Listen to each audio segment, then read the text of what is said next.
Ask the questions, I'll answer them. Peace, everyone. So I'm here with Simone. We are at the beach, and my friend is leaving for a little bit. She'll be back in a couple months. She gotta go see her picnic. Picnic them. Picnic them, because there's more than one. Yeah. And I'm gonna miss her. I'm gonna miss you too. But there's FaceTime, so we'll be in communication. But Simone's lived here longer than myself, so I just want to interview her and how she feels about living in Portland, the jewel of Jamaica, in my opinion. It is like being in the Garden of Eden, right? Yes, it's so beautiful. Like, we are at this beach. I'll give you guys a panoramic view after we're finished. It is top tier relaxation. We just got in the water, we took some pictures, we were eating snacks, we just had some tamarind balls. It was so lovely. I'm sure you can hear the waves behind you. So Simone, tell everyone how long you've been here, how you got here. Oh, actually, well, she was born in Jamaica. And just tell a little bit about how you feel about the Rock. The Rock? Don't they call Jamaica the Rock? Which part? They call Jamaica the Rock. I've seen it. I never hear that before. They say, "Oh, me love living pon the rock." That's what they say. I've heard it. I've heard it before. People do say that. Okay, how do you feel about living in Jamaica? Damn. I just saw something pass me. It's like a snail, so I'm taking a look at the snail and then I answer the question. She's looking. She. Snail. I said snail. Snail.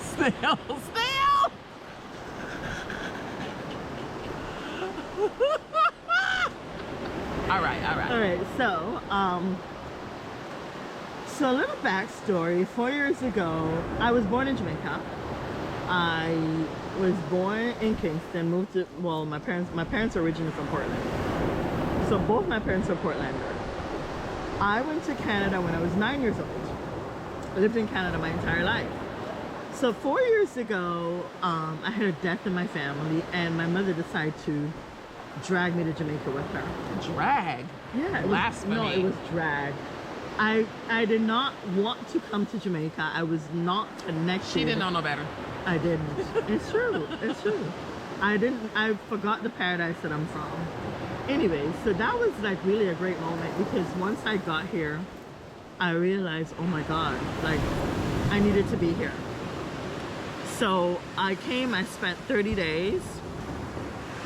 Originally supposed to be 2 weeks, and I extended my ticket for another 2 weeks. I went back to Canada, and then I literally felt like I was missing home for some reason. And so, come over here. And so I booked a ticket again within, 4 months, and came back. Spent another 30 days again.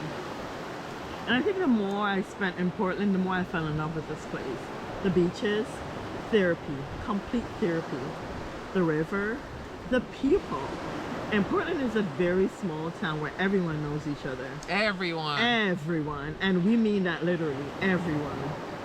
And so, with that being said, there was a level of safety here. I was able to walk on the street at night and felt very safe. Yeah, talk about that, because so many people on my post are like, "Oh, be careful." I'm like, what? No. So let me explain to you what Portland is. Portlanders protect Portlanders. And so one of the things people don't understand about being in Portland is that first thing, once you get into this town, first question people want to ask is, who are you connected to? Who's your family? Where's your family from? Who's your mother and your father? Yeah, they do ask that. And so once they realize your connection, they kind of tend to open up to you and become very protective. Now, for her, coming to Portland and fall in love with Portland, it's like people had to get to know her and realize that it was okay. It was because of her character and her personality. So people started opening up to who she was, because we have one small town that serves all of Portland. Port Antonio is a town. Portland is a parish. And that one town serves the entire Portland. So once people felt like they know you, they become protective. Here, you walk on the street any time of the night. By the way, let's discuss the crime rate in Portland. In a whole year, you will have 10. Last year, there was 11. 11 people died in a whole entire Portland. And I'm talking about like murders or whatever. I'm not talking about like natural causes. People are very protective of their small town. They look out for each other. And if you're a criminal coming to Portland thinking you can hide out in this place, you have a rude awakening. That is not happening. These people will hunt you down, and either they'll provide their own justice, and when they provide their own justice, then they'll hand you over to the police. So I think if you're coming to Portland for anything other than safety, I suggest that you rethink that decision. I've never felt unsafe here. I've been out where I walk home at 1, 2 o'clock in the morning. I've never felt any kind of issue with safety at all. People are kind and nice and helpful. I'm gonna use an example. The other day I was driving and you were driving? Yeah, I was driving. Are you gonna tell the story when you fell? And me not being a Jamaican driver. But she's Jamaican. Yeah, I am Jamaican, but listen, these roads are small. Let me tell you one thing about Jamaica. I'm American in driving. Girl, you drive slow. I don't drive that slow. You drive slow. People be overtaking you and people overtake because I don't want to scare you. If I was by myself, I would be. Okay, next time we get in our car, you better drive like you're a real Jamaican then. Next time we get in our car, I'm gonna let her show her skills. Because according to her, she's protecting me. She's protecting me. Can you imagine that?